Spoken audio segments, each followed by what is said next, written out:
ফেসবুকে একটি দারুণ আপডেট চলে এসেছে।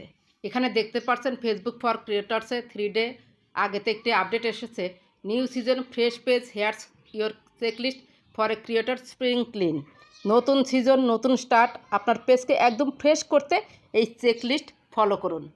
আপনি কি ফেসবুকে কাজ করেন, কন্টেন্ট বানাচ্ছেন, সেই কন্টেন্টের কোনো গ্রো হচ্ছে না, অর্থাৎ ভাইরাল হচ্ছে না, রিচ পাচ্ছেন না, রিচ না পেলে ইনকামও নেই যারা মনিটাইজেশন পেয়েছেন, আর যারা মনিটাইজেশন পান নাই, রিচ না পেলে তো মনিটাইজেশনও পাবেন না। আজকে যে 5টি পয়েন্ট দিয়েছে, এই 5টি পয়েন্ট যদি ফলো করেন অবশ্যই আপনার পেজের কন্টেন্টগুলো গ্রো করবে। এখানে কি লিখেছে, spring clean your creator habits, অর্থাৎ কন্টেন্ট ক্রিয়েটর হিসেবে আপনার অভ্যাসগুলো নতুন করে সাজিয়ে নিন। এখানে বলেছে backup your content, move raw files and finished videos to the cloud, clear your phone storage to make room for new ideas. এর অর্থ হচ্ছে আপনি যে কন্টেন্টগুলো ফেসবুকে আপলোড করছেন তার ব্যাকআপ রেখে দিন। আপনার সব ভিডিও ছবি কিছুই ফোনে জমিয়ে রাখবেন না, ব্যাকআপ রাখতে বলছে, কিন্তু কোথায় রাখতে বলছে? গুগল ড্রাইভে বা ক্লাউডে রেখে দিন। এতে ফোন ফাস্ট থাকবে, প্লাস নতুন নতুন আইডিয়া আসবে। আপনি যখন ফোনে এভাবে স্ক্রল করেন দেখা যায় যে আপনি যে ভিডিওগুলো দেখেছেন সেই আইডিয়াই আপনার মাথার মধ্যে ঘোরে। সেগুলো যদি আপনি আপলোড করার পরই গুগল ড্রাইভে বা ক্লাউডে রেখে দেন তাহলে কিন্তু আপনার পুরাতন আইডিয়াগুলো মাথার মধ্যে ঘুরবে না। যখন মাথার মধ্যে পুরাতন আইডিয়াগুলো থাকবে না তখন নতুন নতুন কন্টেন্ট বানানোর আইডিয়া আপনার মাথায় চলে আসবে ইনশাল্লাহ। এই 5টা স্টেপ কিন্তু আসলেই অনেক কাজের, আমি দেখেছি, মনোযোগ সহকারে দেখবেন, অবশ্যই আপনার উপকারে আসবে। বলেছে clear out old drafts, if a draft is older than 30 days hit delete, if it hasn't been posted yet it's just mental clutter. এখানে বলেছে যে পুরনো ড্রাফট ডিলিট করুন, 30 দিনের বেশি পুরনো ড্রাফট আপনার মোবাইলে রাখবেন না। ধরুন আপনি একটা রিলস আপলোড করেছেন, সেটা বছরের পর বছর বা কয়েক মাস আপনার ড্রাফটে রয়ে গিয়েছে, অর্থাৎ ফোনের গ্যালারিতে রয়ে গিয়েছে। এগুলো কি করবেন, 30 দিন পরে সরাসরি ডিলিট করে দিবেন, কারণ এগুলো শুধু আপনার মাথা নষ্ট করবে, কাজের কিছুই আসবে না। এগুলো থেকে তো কোনো আইডিয়া ক্রিয়েট হবেই না, বরঞ্চ যেগুলো আপনি তৈরি করেছেন আপনার ফোন গ্যালারিতে যদি রেখে দেন ওই আইডিয়াগুলোই মাথার মধ্যে শুধু ঘুরপাক খাবে। সো 30 দিন পার হলেই যে রিলস বা বড় ভিডিও আপলোড হয়ে গিয়েছে, পোস্ট আপলোড হয়ে গিয়েছে, সেগুলো ডিলিট করে দিবেন। 3 নম্বর পয়েন্ট বলেছে do a security sweep, remove old admins and revoked app in page settings, ensure 2 factor is on. এখানে বলেছে আপনার পেজের অ্যাডমিন কয়জন আছে, পুরাতন অ্যাডমিন যদি থেকে থাকে সেগুলো আপনি ডিলিট করে দিবেন, অচেনা কেউ থাকলে সেগুলো আপনি ডিলিট করে দিবেন। অ্যাডমিন আপনি যাদেরকে দিয়েছেন তারাই রয়েছে কিনা বা অন্য কেউ অ্যাডমিন রয়েছে, আপনি যাদেরকে অ্যাডমিন হিসাবে রাখতে চান তাদেরকে রাখতে পারবেন, আর যদি মনে করেন যে এরা আননোন অ্যাডমিন, রিমুভ করে দিবেন।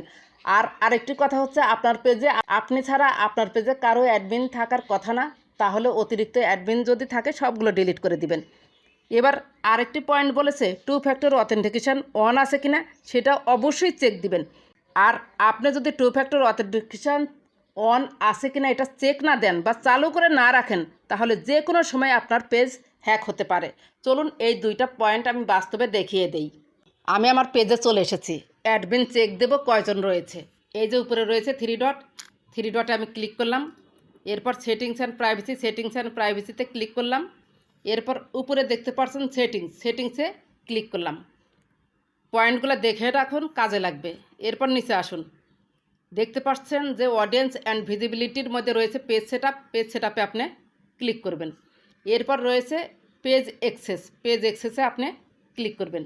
এখানে দেখতে পাচ্ছেন যে সুরাই টেকনোলজি, এখানে কিন্তু শুধু আমিই রয়েছি, আর কেউ অ্যাডমিন নেই। এখানে দেখবেন যে শুধু আপনার পেজ নাম ছাড়া অন্য কেউ আছে নাকি।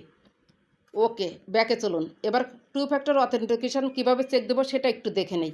2 factor অথেন্টিকেশন চালু আছে কিনা সেটা দেখার জন্য প্রোফাইলে আসতে হবে। প্রোফাইল আইকনে আমি ক্লিক করলাম, এরপর উপরে ডান পাশে রয়েছে 3 ডট আমি ক্লিক করলাম। আবার সেটিংস অ্যান্ড প্রাইভেসিতে ক্লিক করলাম, উপরে সেটিংস আছে, ক্লিক করলাম। এরপর রয়েছে ইওর অ্যাকাউন্ট সেন্টারে আমি ক্লিক করলাম। এরপর রয়েছে পাসওয়ার্ড অ্যান্ড সিকিউরিটিতে আমি ক্লিক করলাম। এরপর এখানে দেখতে পাচ্ছেন 2 factor অথেন্টিকেশন, এই 2 factor অথেন্টিকেশনের অ্যারো বাটনে ক্লিক করুন। প্রোফাইলেই হচ্ছে 2 ফ্যাক্টর অথেন্টিকেশন চালু করা থাকে। এখানে দেখতে পাচ্ছেন যে পাসওয়ার্ড চাচ্ছে, পাসওয়ার্ড দিয়ে আমি ফিরে আসছি। আর 2 ফ্যাক্টর অথেন্টিকেশন যদি আপনার প্রোফাইলে চালু থাকে, প্রোফাইলের আন্ডারে যতগুলো পেজ আছে সবগুলো সিকিউর থাকে, কোনো সমস্যা হয় না, হ্যাকাররা হ্যাকও করতে পারে না। পাসওয়ার্ড দেওয়া হয়ে গিয়েছে, এবার কন্টিনিউতে আমি ক্লিক করব। পাসওয়ার্ড অবশ্যই কোনো সুরক্ষিত জায়গায় সুন্দর করে লিখে রাখবেন। এখানে একটা কোড চাচ্ছে, আমার জিমেইলে একটা কোড গিয়েছে, কোডটা আমি দিয়ে দেব। খুব কম সময় দেয়, কোডটা আমি দিয়ে দিলাম। এই যে উপরে দেখতে পাচ্ছেন 2 ফ্যাক্টর অথেন্টিকেশন ইজ অন, এটা কিন্তু অন আছে। এভাবে চেক দিবেন যে আপনার 2 ফ্যাক্টর অথেন্টিকেশন অন আছে নাকি। এর পরের পয়েন্ট হচ্ছে look at what actually worked, identify your top 3 post from last month, double down on those formats and stop forcing the rest. অর্থাৎ গত মাসে আপনি 30 দিনে যা পোস্ট করেছেন, অর্থাৎ 28 দিনে, এখানে ফেসবুকে তো 28 দিনের হিসাব করে, 28 দিনে যে পোস্ট করেছেন সেই পোস্টগুলোর ইনসাইট চেক দিবেন যে কোন 3টি পোস্ট সবচেয়ে ভালো পারফর্ম করেছে। যে 3টি পোস্ট বেশি ভালো পারফর্ম করেছে সেই টাইপের কন্টেন্ট আপনি আপলোড করবেন, আর যেগুলো ভিউজ পাননি সেগুলো আপলোড করবেন না, ওই আইডিয়াই বাদ দিবেন। এখানে দেখতে পাচ্ছেন কিভাবে চেক দিবেন, সি ইনসাইটে ক্লিক দিবেন, পোস্টে এসেছে এটা একটা।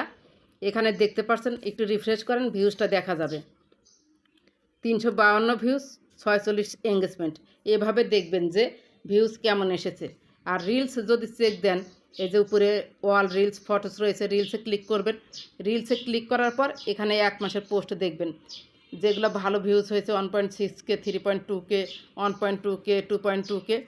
1 মাসের কন্টেন্ট চেক দিলেই বুঝতে পারবেন যে কোন 3টি কন্টেন্ট বেশি ভাইরাল হয়েছে। যেমন 5.9K, এটা রেসিপি টাইপের একটি কন্টেন্ট। এই টাইপের ভিডিও যদি দেই তাহলে আমার এই প্রোফাইলে ভিডিওগুলো ভাইরাল হবে। এগুলো আপনাকে ধরতে হবে, এগুলো দেখে পরবর্তীতে এই ধরনের কন্টেন্ট আপনি আপলোড করবেন। এর পরের পয়েন্ট হচ্ছে refresh your bio, does your bio say exactly what you do, if your niche has changed, update it, make it clean in 3 seconds. বলছে যে আপনার বায়োটা অবশ্যই সুন্দরভাবে লিখবেন, এবং আপনি যদি নিশ চেঞ্জ করেন সেটা অবশ্যই ক্লিয়ার করে 3 সেকেন্ডস, যেন আপনার বায়ো পরেই অডিয়েন্সরা বুঝতে পারে যে আপনার পেজে কোন ধরনের ভিডিও আপলোড করা হয়, তাহলে কিন্তু বায়ো দেখে বুঝতে পারবে। এই যে এখানে আমার প্রোফাইলে যেমন বায়োটা লিখে রেখেছি এক কথায়, ফেসবুক প্রোফাইল পেজ তৈরি, SEO, monetization, hack profile page, security support বিষয়ে সার্ভিস 100%। এটুকু যদি কেউ আমার প্রোফাইলে এসে দেখে তাহলে বুঝতে পারবে যে আমার কাজ কি, আসলে আমি কোন ধরনের কন্টেন্ট তৈরি করি বা কী নিয়ে কাজ করি সেটা কিন্তু বুঝতে পারবে। এভাবে আপনারা হচ্ছে পেজে পেজে কোন ধরনের কন্টেন্ট আপলোড করেন, কোন ক্যাটাগরির কন্টেন্ট আপলোড করেন, পেজে কিন্তু একটা ক্যাটাগরি হবে, সেই ক্যাটাগরির সুন্দর করে একটি বায়ো লিখে দিবেন। আর প্রোফাইলে বিভিন্ন ধরনের পোস্ট আপলোড করা হয়, আপনি যদি এক ক্যাটাগরি দিতে পারেন ভালো, আর যদি বিভিন্ন টাইপের দেন তাহলে আপনার মতো করে বায়ো লিখে দিবেন। আশা করি ফেসবুকের আজকের আপডেটটা আপনাদের ভালো লেগেছে। যদি ভালো লেগে থাকে বা আপনার একটু উপকার হয়ে থাকে, প্লিজ চ্যানেলটি সাবস্ক্রাইব করে দিবেন যারা আমার চ্যানেলের নতুন, এবং ভিডিওটি ভালো লাগলে একটি লাইক এবং একটি কমেন্ট করে দিবেন। ভালো থাকবেন সবাই।